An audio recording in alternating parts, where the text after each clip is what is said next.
we find that students, kids who learn Arabic, spoken Arabic in school, even for 1 hour, even for 1 week, what we find, they right away, it changes their attitude towards Arabs.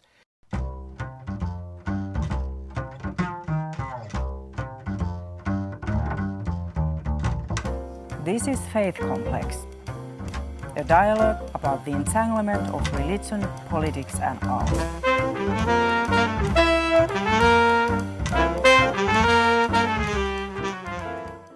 Hello, my name is Jacques Berlinblau of Georgetown University, and you're watching Faith Complex. Joining us today is Professor Elana Shohamy. She is chair of the Language Education Program at Tel Aviv University and the author of many books, including The Languages of Israel, Policy, Ideology, and Practice. Professor Shohamy, welcome to Faith Complex.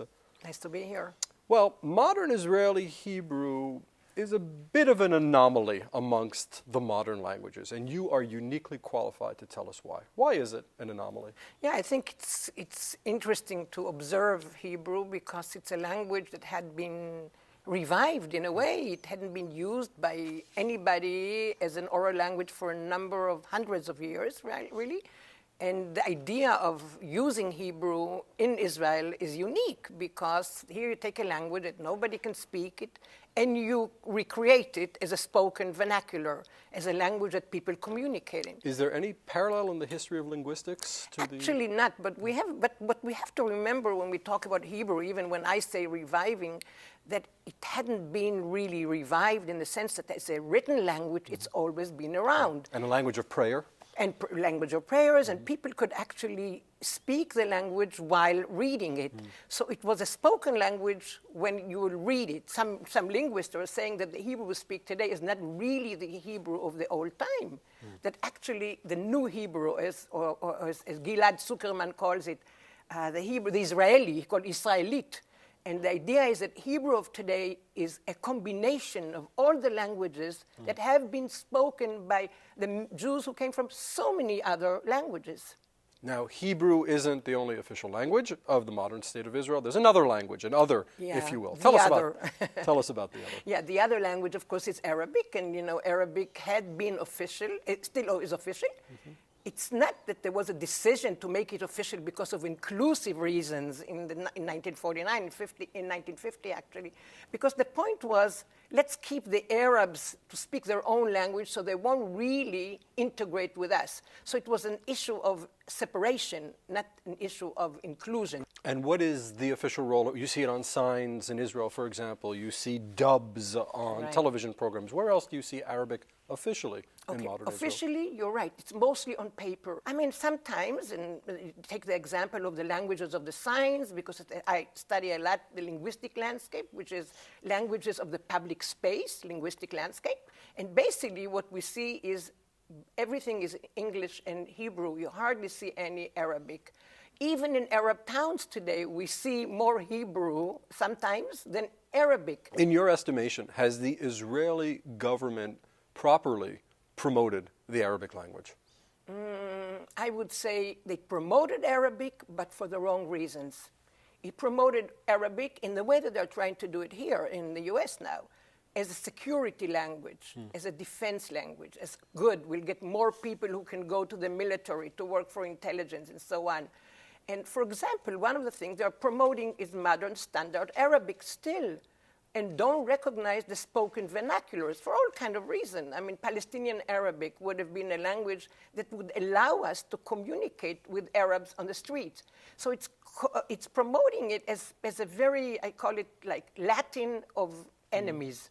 In my research that I've done in a number of studies, we find that students, kids who learn Arabic, spoken Arabic in school, even for 1 hour, even for 1 week, what we find, they right away, it changes their attitude towards Arabs. They stop seeing Arabs as enemies or as a geopolitical issue, but as people. So I think the teaching of spoken Arabic, whatever dialect, probably the local dialect, which is Palestinian dialect, will be very useful for children. But the government is saying, oh, it's not official, Arabs don't recognize it, and so on and so on. You see today a process which is kind of frightening, I'd say. I call it oftentimes benign neglect, where the Arabic language is being lost, actually, especially in mixed cities. Some of the Arab students don't know how to read and write Arabic because they give priority to Hebrew. So Hebrew is kind of swallowing, in a way, Arabic as well. But we don't want to place an undue expectation on the Israeli government. This is more or less normal for a nation state. A nation state often is affiliated with one national language, which it seeks to impose upon its citizens. Let's go to East Jerusalem, which is governed by the Palestinian Authority. So I guess my question for you is, are they insisting that their students learn modern Israeli Hebrew? I don't know. In some places you do have courses in Hebrew, but I think it will be really too much to expect in a situation like that for them to learn Hebrew. I think we're talking about two groups. We're talking about the Jews, who are dominant group, they have the power language and so on, and we're talking about Arabs who are minority, or even immigrants. I mean, not just Arabs, but like minorities who are, and they have to always learn the power language. So they, even if they don't learn it in school, the Arabs in East Jerusalem, they're so much exposed to Hebrew as the dominant language that eventually they will learn it. Let's talk a little bit about the Russians. We're speaking about, I guess, 1 million or so immigrants from the former Soviet Union.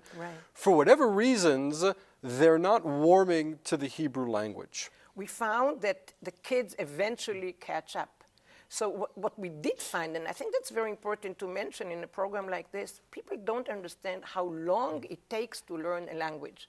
One of the things we found in that study is it takes 9 to 11 years for immigrants who come to a country to learn, to perform academically in the language. So it's 9 to 11 years, it's almost the whole school years, so it's a long time.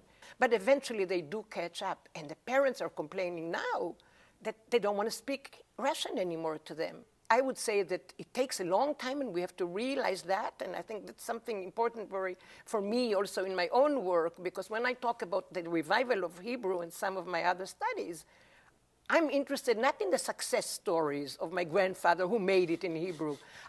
I'm interested in my grandmother or my father, people who were trying to learn Hebrew but couldn't make it, and the society marginalized them. What do you do with my grandmother, who came to Israel, lived in Tel Aviv, Kikar Mlachim, when it was called that, never wanted to learn Hebrew, and defiantly refused to speak Hebrew? The only languages were Yiddish, Polish, Russian. Yeah. What does one do with a case like my grandmother? Yeah, that I think she would have been, I mean, I don't know if she really didn't want, or she didn't want to learn Hebrew. Or tried to learn it. She never tried. Never even tried. They're happy people.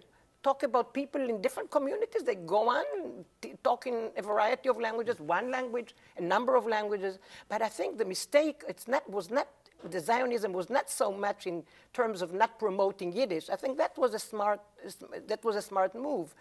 But I think the idea of not legitimizing and not encouraging people, at least in their homes or in their communities, to maintain these languages that they've used all their lives.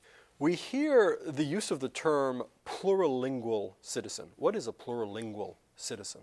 So a plurilingual citizen is a person who knows a number of languages, who can use a number of languages. Sometimes he or she, they only understand the language, and you can have conversations where you speak in French and somebody answers in German, but we understand each other.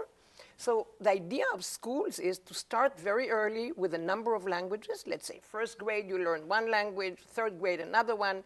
And you don't have to reach very, very high proficiency in each one of the languages, but at least you can create communication in a number of languages. I take it you'd like to move the Israeli educational system to a plurilingual model, correct? Yeah, very much. Especially, I think it's so typical of Israel, where you have heritage languages. People spoke, if you talk to anybody, and this is exactly what I'm doing now in my work. What I do today, I talk to people in the streets of Tel Aviv, older people oftentimes, and find out in interviews how they learned the language. What was the cost for them of learning a language? Like, what are the things they could do in a language that they spoke before they cannot do today? So you hear somebody, I used to go to the theater. Here, I never go to a theater because there's no theater in other languages. I never read books in other languages. So I'm interested very much in the cost of reviving languages.